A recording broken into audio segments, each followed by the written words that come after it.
ಶಾಲೆಗಳಲ್ಲಿ ಬರುವಂತಹ ವಿದ್ಯಾರ್ಥಿಗಳೇ ಅದು ಕೂಡ ಒಳ್ಳೆ ಒಳ್ಳೆ ಸಾಧನೆ ಮಾಡಿ ಅದು ಕೂಡ ನೀವು ಮುಂದಿನ ಪೀಳಿಗೆ ಯಾವುದೋ ಒಂದು ಆ ಹಳ್ಳಿಯಿಂದ ಶಾಲೆಯಿಂದ ವಿದ್ಯಾರ್ಥಿಗಳು ಈ ಸಂಸ್ಥೆಯಲ್ಲಿ ಮುಂದೆ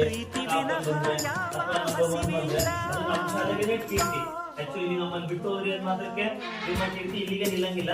ನೀವು ಮುಂದೆ SSLC ನಲ್ಲಿ ಟಾಪ್ ಬಂದ್ರು ಕೂಡ ಅದು ನಮ್ಮ ಶಾಲೆಗೆನೆ ನೇಮ್.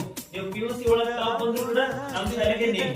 ಯಾಕಂದ್ರೆ ಬೇಸಿಕ್ ಇಲ್ಲಿಂದ ಹೋಗಿರುತ್ತೆ. ನೀವು ಯಾವುದೇ ಕಾರಣಕ್ಕೂ ನೀವಾದ್ರೆ ಕಾಲೇಜಿನ ಯಾರು ನೆನ್ಪು ಮಾಡ್ಕೊಳ್ಳೋದಿಲ್ಲ, ಯಾರು ಹೈಸ್ಕೂಲ್ ಯಾರು ನೆನ್ಪು ಮಾಡ್ಕೊಳ್ಳಲ್ಲ. ನಮ್ಮ ಹತ್ತಿರ ಪ್ರೈಮರಿ ಶಾಲೆ ಪ್ರಾಥಮಿಕ ಶಾಲೆ ಮಾತ್ರ ನೆನ್ಪಿಟ್ಕೊಳ್ಳೋದು ಯಾವಾಗಲೂ. ಯಾಕಂದ್ರೆ ನಿಮಗೆ ಕೈ ಪೆನ್ ಹಿಡ್ಕೊಂಡು ನಿಮಗೆ ತಿನ್ಸೋದ್ರಿಂದ ಹಿಡ್ಕೊಂಡು ಉಣ್ಸೋದ್ರಿಂದ ಹಿಡ್ಕೊಂಡು ಮುದ್ದು ಮಾಡೋದ್ರಿಂದ ಹಿಡ್ಕೊಂಡು ನಿಮಗೆ ಅಪ್ಪಿ ತಪ್ಪಿ ಮುದ್ದು ಮಾಡಿ ಎಲ್ಲ ಮಾಡುವಂತ ಕೆಲಸಗಳು ಇಲ್ಲೇ ನಡೆಯೋದು.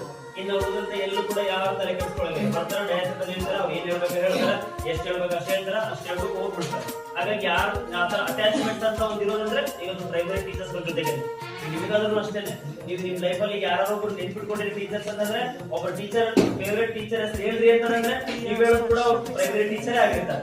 ಯಾವುದೇ ಕಾರಣಕ್ಕೂ ನೀವು ಹೈಸ್ಕೂಲ್ ಟೀಚರ್ ಅಥವಾ ಡಿಗ್ರಿ ಟೀಚರ್ ಅಥವಾ ನೀವು PhD ಮಾಡಿದ್ರು ಕೂಡ ಯಾವ ಟೀಚರ್ ಲೆಕ್ಚರ್ ಒಬ್ರು ನೆನಪಿರಂಗಿಲ್ಲ.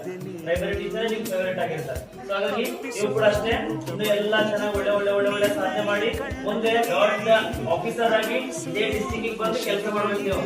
ಗೊತ್ತಾಯ್ತಾ? ಸೊ ಇಷ್ಟೇ ಮಾಡ್ಕೊಂಡ್ವಿ ಅಂತಂದ್ರೆ ಇದು ನಿಮ್ ಮೊದಲನೇ ಮೆಟ್ಲಾಗಿರ್ಬೇಕು.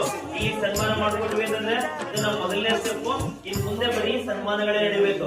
ಅದಾಯ್ತಾ?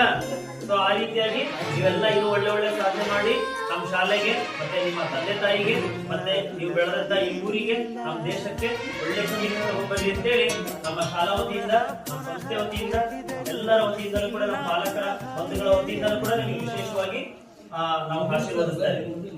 ಧನ್ಯವಾದಗಳು.